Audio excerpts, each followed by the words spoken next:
The story starts with a woman running away from some men while holding a baby. She sings "Twinkle, Twinkle, Little Star" to comfort her child. She leaves the baby with someone who offers to help her get medicine. But she never comes back, and 18 years go by. Now, a young girl named Lu Xiaoyu is asking for candy from a guy named Shu. We can tell he's the grown-up version of the baby because he wears the same walnut necklace.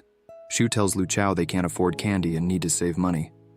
Lu Xiaoyu dramatically claims he's changed, so Shu gives in and buys her the candy, joking that she should stop watching so many soap operas. Shu overhears people talking about people with strange abilities, like glowing hands or super strength. Later, Shu and Lu Xiaoyu go to a festival to watch a show. Shu has a weird vision and wonders if the performer is using superpowers to control fire. Lu Xiaoyu wants to go backstage to learn the trick so they can make money. Shu says it's a bad idea but changes his mind, thinking it might actually work.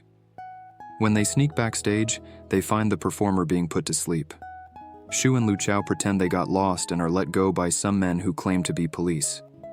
Shu knows they're lying but stays quiet. Outside, a stranger sees Shu coming from backstage and asks what he saw. Shu doesn't trust him and ignores the man.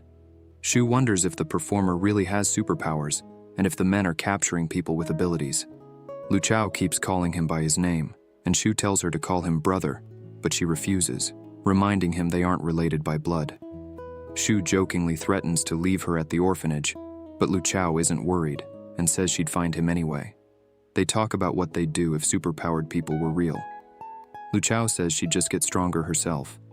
She admits she's not the strongest, but she's okay with that because she'd protect Shu as long as he cooks for her. Later, they watch the news, which shows people doing incredible superhuman things. Lu Xiaoyu wonders if it's magic or something else. Shu goes to the store to buy noodles, but Lu Xiaoyu complains that his cooking has no flavor and jokes about eating the walnut necklace instead. Shu warns her not to even think about it.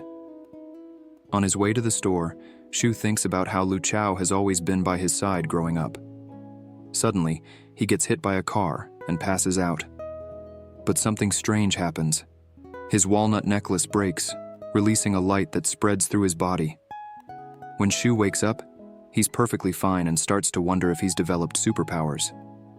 He decides to chase the driver down for revenge, but the man freaks out and runs away, thinking Shu is a ghost. Shu buys some noodles for Lu Xiaoyu and heads home, noticing that numbers appear above people's heads when he passes them. He shrugs it off. When he gets home, he tells Lu Xiaoyu he was hit by a car but is fine. Lu Xiaoyu jokingly says Shu must have killed the driver. Shu checks his body and finds a strange marking. Suddenly, a user interface pops up, showing him the names of people he doesn't know and balances next to them.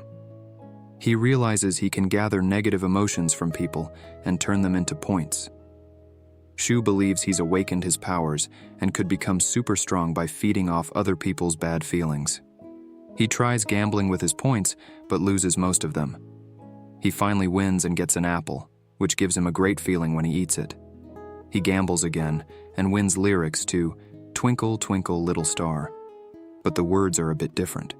When he sings the song, he's transported to a star system, but when he calls out to Lu Xiaoyu, nothing happens, and he realizes he's still at home. Later, they watch TV together. As they watch, the news reports a fire nearby, so Shu goes to check it out from the roof. There, he runs into the men from earlier. They ask what he's doing, and Shu lies, saying he's just collecting radishes. The men don't notice any changes in his heartbeat and let him go. Shu tries to tell Lu Xiaoyu what happened, but gets interrupted when someone falls off the roof. It turns out to be the performer from the show, and Shu wonders if he started the fire. He speaks poorly of the man, and his points go up as he realizes the performer is faking being unconscious. Shu taunts him, and when the performer asks for water, Shu offers him snow instead. The performer tries to burn Shu, but his powers fail, and he leaves. Shu tells Lu Xiaoyu that he's awakened his powers, but she doesn't believe him. She jokes that even if he had powers, his body is still too weak.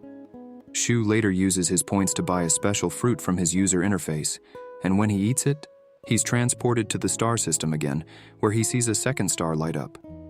When he returns, he finds that he's gained supernatural strength. Back at home, Lu Xiaoyu teases Shu for missing a school event, but he explains that he has to work to pay for their food and her schooling. He also starts to notice that teasing people online gives him more points. He decides to sell the food they have to make some extra cash. The next day, while selling food near his school, a classmate named Lee tries to embarrass Shu. But Shu stays calm and tricks Lee into buying all his eggs, racking up points in the process. In class, the teacher announces that everyone will get a blood test to see if they have awakened powers. Shu finds out his power rank is low, but he isn't too concerned. Later, he realizes that Lu Xiao has awakened too after eating some of the special fruit he gave her. Shu feels stronger than ever and keeps looking for ways to increase his power while trying to navigate the world of awakened people.